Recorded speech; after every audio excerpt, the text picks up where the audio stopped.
Hello everyone, welcome to EduTap and welcome to today's Finance 360-degree session in which we discuss all the relevant and important finance current affairs and RBI notifications, the RBI press releases which are very important from your examination perspective. And in today's session, I have brought for you a very important topic that you must know, that you cannot miss.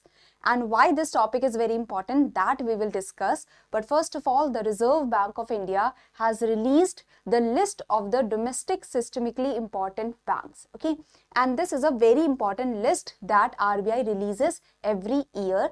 And why this is so important? Because last time the list was released in 2023, and in the phase 1 of the RBI Grade B examination of 2024, the question was asked from the domestic systemically important banks. Okay, so this is very important as the list has been released in 2024, so it can come in the 2025 examination. So we will discuss the list, we will discuss the reason behind the list, and we will also discuss the bucketing system for the list. Okay, so good morning everyone, welcome to the session, and let's start with this very important topic, and we will have the end-to-end discussion about this topic. So let's get started. Okay, so before starting with the session, do subscribe to the YouTube channel of EduTap so that you continue getting these relevant videos, and join our Telegram channel. In the Telegram channel of EduTap, you will get the PDF of the session, and the link for the Telegram channel is provided in the description box below. Okay. So starting with the news article first of all. So RBI has released the list of domestic systemically important banks. This is the list of 2024 that has been released. So the State Bank of India, SDFC Bank and ICICI Bank continue to be identified as domestic systemically important banks under the same bucketed structure as in the 2023 list of D-SIBs. So what is the bucketing structure that we are going to discuss, and what changed happened in the bucketing structure? All of this we are going to discuss. Okay, so first of all, what are the domestic systemically important banks? So the domestic systemically important banks, they are the too big to fail banks. If these banks are failing, or if these banks are under the distressful situation, you can understand that the whole economy will be impacted, the whole financial system will be impacted or can be impacted. Okay, so usually when these big banks are in the distressful situation, the government has to support these banks to come out of the distress situation so that the economy and the financial system can continue to run smoothly.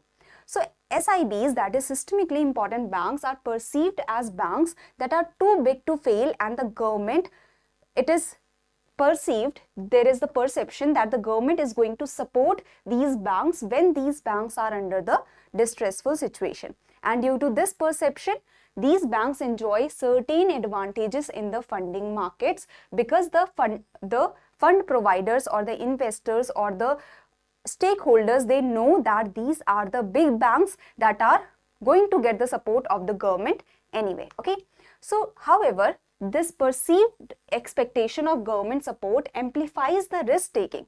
So you can understand that these big banks can become more complacent, or they can become not so vigilant in their structuring, in their loan giving, and they can take more risk because they have the perception that the government will support them if they are in the distressful situation. This reduces the market discipline, creates competitive distortions, because there is too much focus on this too big to fail banks, there is too much funding that is happening to these banks. So this can create competitive distortion and increase the probability of distress in the future. These considerations require that the systemically important banks follow some enhanced rules and regulations so that they continue to work in a good manner. Okay, should be subjected to additional policy measures to deal with the systemic risk and moral hazard issues posed by them, and that's why there are different criteria that are there for the SIBs to be followed. Okay, so first of all, the Reserve Bank had issued the framework for dealing with domestic systemically important banks on July 22nd, 2014. So this framework for the domestic systemically important banks was released in 2014, which was subsequently updated recently only, that is on December 28, 2023. Okay, So the D-SIB framework requires the Reserve Bank of India to disclose the names of the banks designated as domestic systemically important banks starting from 2015. So this framework was first released in 2014, and from 2015 onwards, every year the list is released for the domestic systemically important banks. And these banks are placed in appropriate buckets depending upon their systemic importance scores, depending upon how important they are, how big they are, how too big they are to fail. Okay. So based on the bucket in which a D-SIB is placed, an additional common equity requirement has to be applied on it. So we will discuss that what is this additional common equity in the coming slides, but you can understand that the banks that are under the domestic systemically important bank list. So the banks that are under this list, they will have to maintain some additional capital with themselves so that they can handle the distressful situation. Okay. So the domestic systemically important banks, as they are too big to fail banks, they should be following some additional policy measures and they have to maintain some additional capital with themselves. That we are going to discuss in the coming slides. Okay. So the Reserve Bank of India had announced SBI, ICICI Bank as D-SIBs in 2015 and 2016, while SDFC Bank was classified as domestic systemically important banks in 2017, and since then these three banks have been in the list of the domestic systemically important banks, but the bucket structure has changed from 2022 onwards. Okay, that we have to discuss. Now let's start with the understanding that how these banks are selected as domestic systemically important banks. So there are four criteria. Okay, the size of the bank, the interconnectedness, the substitutability and complexity. So first of all, size. If the bank is having significantly large share of domestic banking activities, let's say a bank is a very large bank, it is having a huge balance sheet, it is having huge assets and liabilities, you can understand that this bank has a huge control or has a huge share of the domestic banking activities. So if this big bank is failing, it will affect the financial system of the country and the economy of the country. That's why size is a very important indicator to be in the domestic systemically important bank list. Okay, so size is a very important indicator. The impairment, the failure of a bank that is a very big bank that is having significant banking activities can affect the economic system, financial system.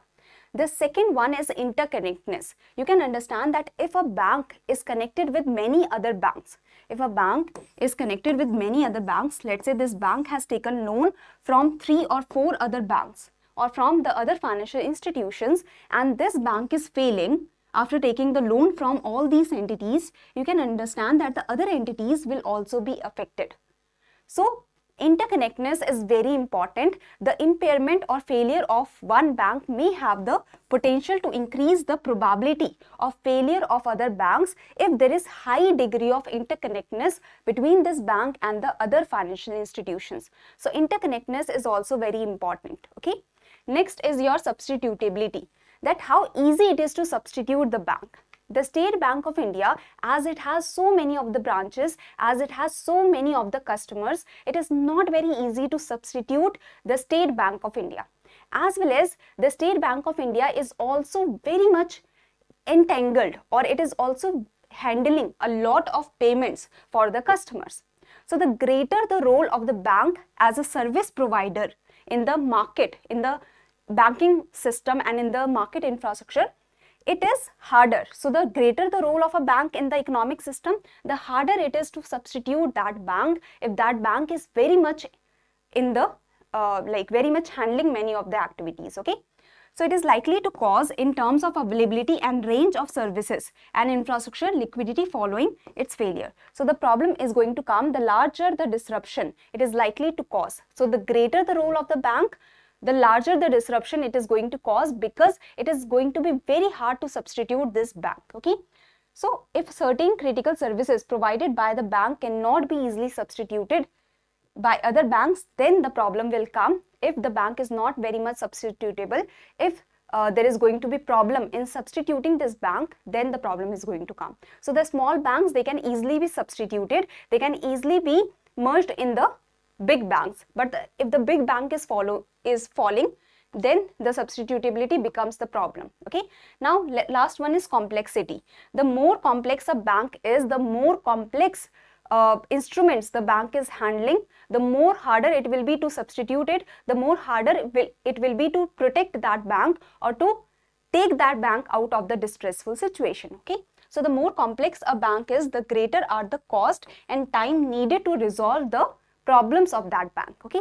So these are the 4 criteria on the basis of which the domestic systemically important banks list is prepared. Okay. So the size is very important and it has the highest of the weightage. Then there is interconnectedness, substitutability and complexity. So on the basis of these 4 indicators, there is the decision of the list of the domestic systemically important banks. Okay. Now RBI has released the list, the 2024 list of the domestic systemically important banks. So these 3 banks continue to be the domestic systemically important banks, and as they were in the 2023 list, they are also in the 2024 list. Now the banks, that is State Bank of India, HDFC Bank and ICICI Bank, they have to maintain the additional common equity tier 1. Now anyone can tell me that how much is the CRAR that the banks have to maintain? What is the CRAR that the banks have to maintain, and how much is the capital conservation buffer that the banks have to maintain? Any idea, anyone?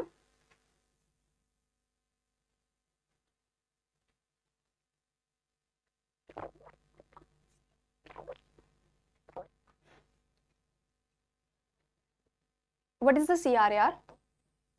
Okay, Sarish has given the answer, very good. Just tell me the bifurcation once. Yes, very good. CRAR is 9% and the capital conservation buffer is plus 2.5%, right?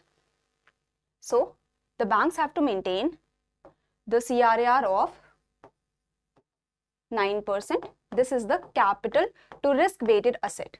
So whatever the asset of a bank is, the loan that the bank has given, so that has some risk weight. Okay. So the risk weighted assets against the loans that the banks have given, and the loans have some risk weight attached. So against the risk weighted asset, some capital has to be maintained by the banks. Now this is your tier 1 capital plus tier 2 capital.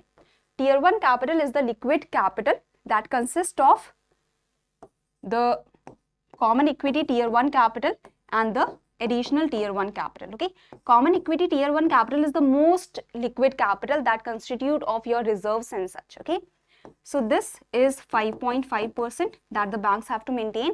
81 is 1.5%. These are usually the bonds.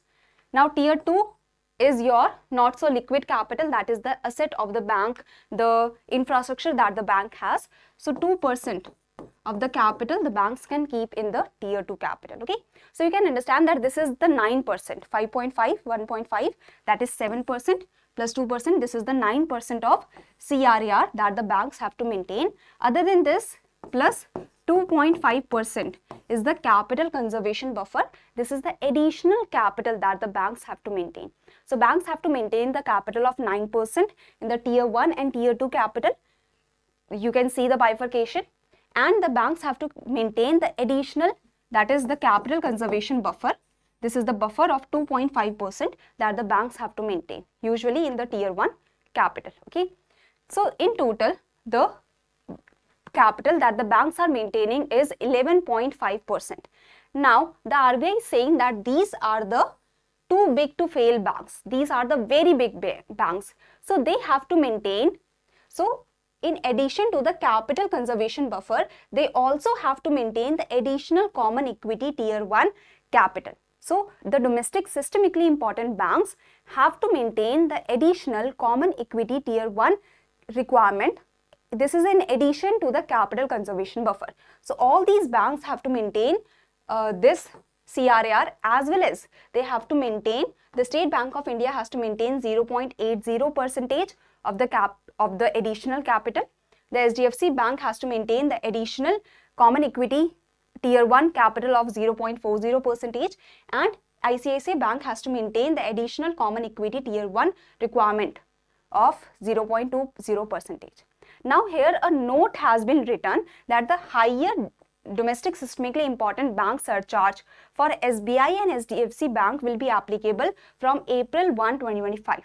Why it is written so? So what happened? Try to see this charts.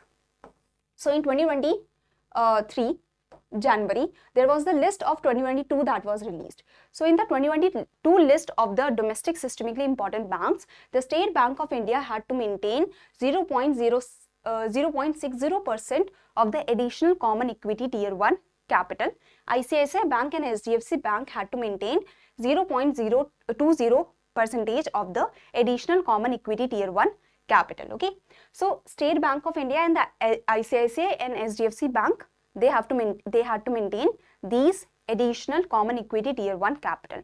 Now in the 2023 list, it was decided that the State Bank of India, from this bucket, it will be moved up to the 4th bucket.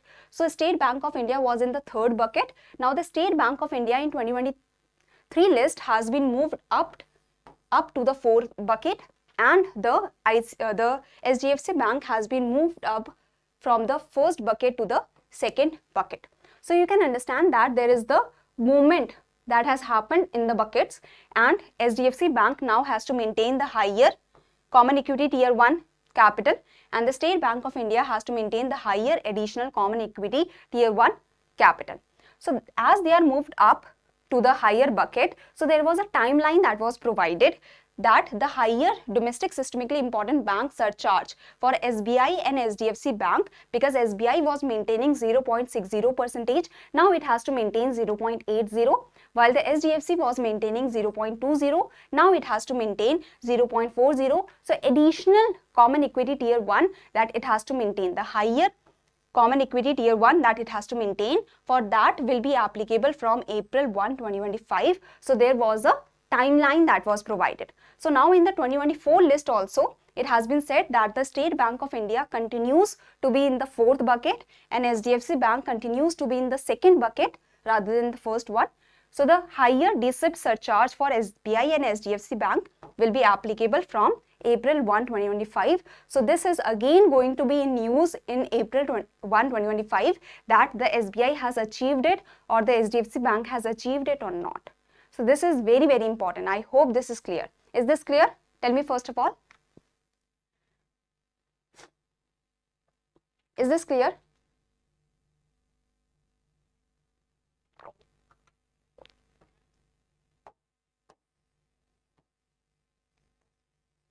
As the State Bank of India and the HDFC Bank has been moved up in the bucket structure, so they have to maintain the higher additional common equity tier 1 capital requirement. So they have been provided the applicable timeline that is up to April 1, 2025. Okay. So this date is very important. Hence, up to March 31st, 2025, the domestic systemically important bank surcharge applicable to SBI and HDFC Bank will be 0.60 and 0.20. So that is, till this date, the HDFC Bank will continue maintaining the additional common equity tier 1 capital as per the prior buckets, but from this date onwards, from April 1, 2025 onwards, the banks will have to maintain the additional common equity tier 1 requirement as per the new buckets that have been provided to them. That is the basic idea. Now, there is also one criteria for the global systemically important banks. So this is the last point that we have to discuss. Last 2 points. So first of all, in case a foreign bank having branch presence in India, so let's say there is a foreign bank, there is a United Kingdom branch in our country, that is Standard Chartered Bank. Standard Chartered Bank. Okay, so that is a British bank that has presence in India. So Standard Chartered Bank is a British bank that has presence in India. So in case of foreign bank having branch presence in India is a global systemically important bank. It is a global systemically important bank. It has to maintain additional common equity tier 1 capital surcharge in India as applicable to it as a global systemically important bank. So this global systemically important bank will have to maintain the additional common equity tier 1 capital against the risk weighted asset that it has in India. So against the risk weighted asset that the global systemically important bank has in India, so against this risk weighted asset in India, the global systemically important bank has to maintain the additional common equity tier 1 capital. Okay. So in case a foreign bank having branch presence in India is a global systemically important bank, it has to maintain the additional common equity tier 1 capital surcharge in India as applicable to it as a global systemically important bank, proportionate to its risk weighted assets that are in India. Okay, so this is the whole idea, that if a foreign bank branch, or if a foreign bank is a global systemically important bank and it has a branch in India, it has risk weighted asset in India, that means it is giving loans in India, so it has to maintain the additional common equity tier 1 capital as per its requirement as a global systemically important bank. Okay, so this is the idea. The additional information is that the computation of systemic importance scores are based on the end March data. So all the banks have to provide their end March data, that is for the 2024 list to be made. The end March 2023 data was provided by the banks. Okay, so for the computation of this list, for the computation of the systemic importance score, that how important a bank is based on the end March data. So end March 2023 data was provided for this 2024 list. So all the banks have to provide this end March data by this is performed annually in the months of August, October. So the computation happens in August, October period, and the names of the banks are classified as domestic systemically important banks.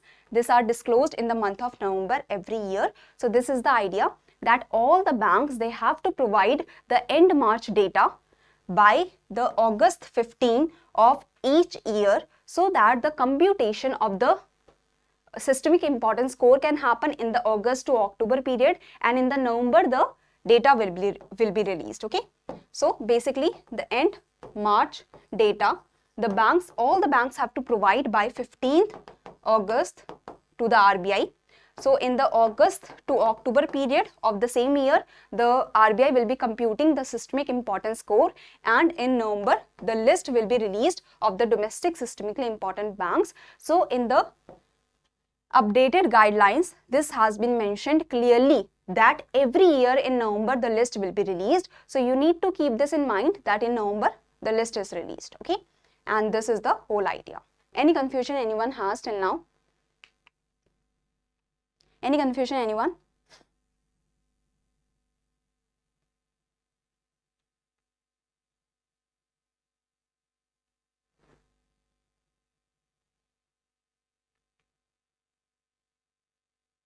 Clear?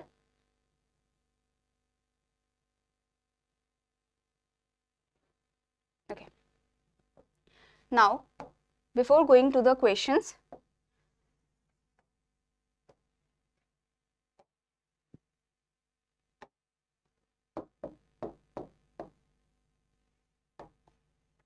if you go to edutap.in, you can go to the website of EduTap.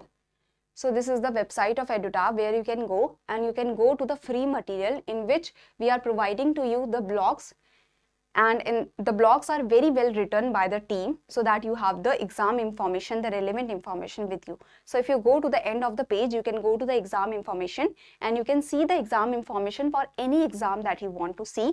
So there are various examination categories for RBI, NABARD, for any SEBI, and for the other examination you can see the exam information. You can also see the strategy for the examination, or you can see the success stories, that how the people have achieved their dream, how the toppers have achieved their dream. Okay, if you go back to the page, if you want to see the courses, there is a courses section where you can see the relevant course. Like if you want to see the RBI Grade B course, you can see the RBI Grade B course, or any course that you want to see, and what are the deliverables, what all you are getting in the course, that also you can see. Okay, now coming back to the news article, this is the first question. I hope you will be easily able to answer this question, that the HDFC Bank has to keep dash of the additional common equity tier 1 requirement as a percentage of risk weight asset as per the 2023 list or as per the 2024 list. Both the lists are same.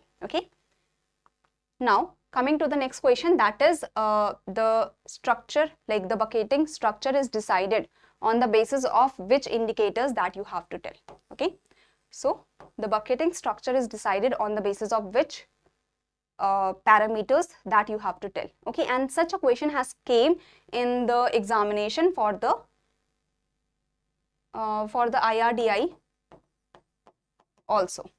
IRDI releases the list of domestic systemically important insurers. Okay, so a question has came, like in the previous years, in the previous year questions, a question has came that what are the parameters for deciding the domestic systemically important insurers.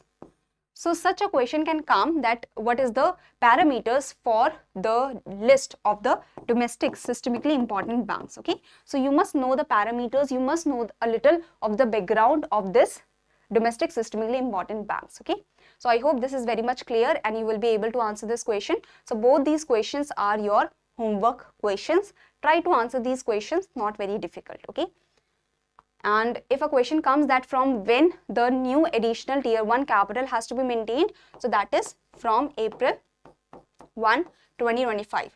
So the buckets have been decided, but the buckets will have to be maintained, or the additional common equity tier 1 capital as per the new buckets will have to be maintained from April 1, 2025. Okay, so this you have to remember. Okay, so the new buckets, so the new buckets are these only. These are the new buckets, but the higher D-SIB surcharge for SBI and HDFC Bank will be applicable from April 1, 2025.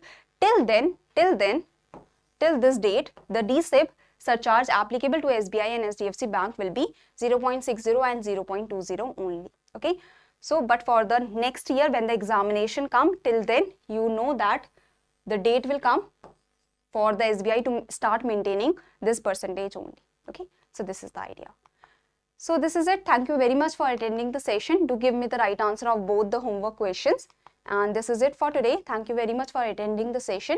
If you have any confusion, you can write down it in the comment section also, and I will like cater to your queries, as well as do give the right answer of the homework question. Okay, so thank you everyone. Thank you for attending the session.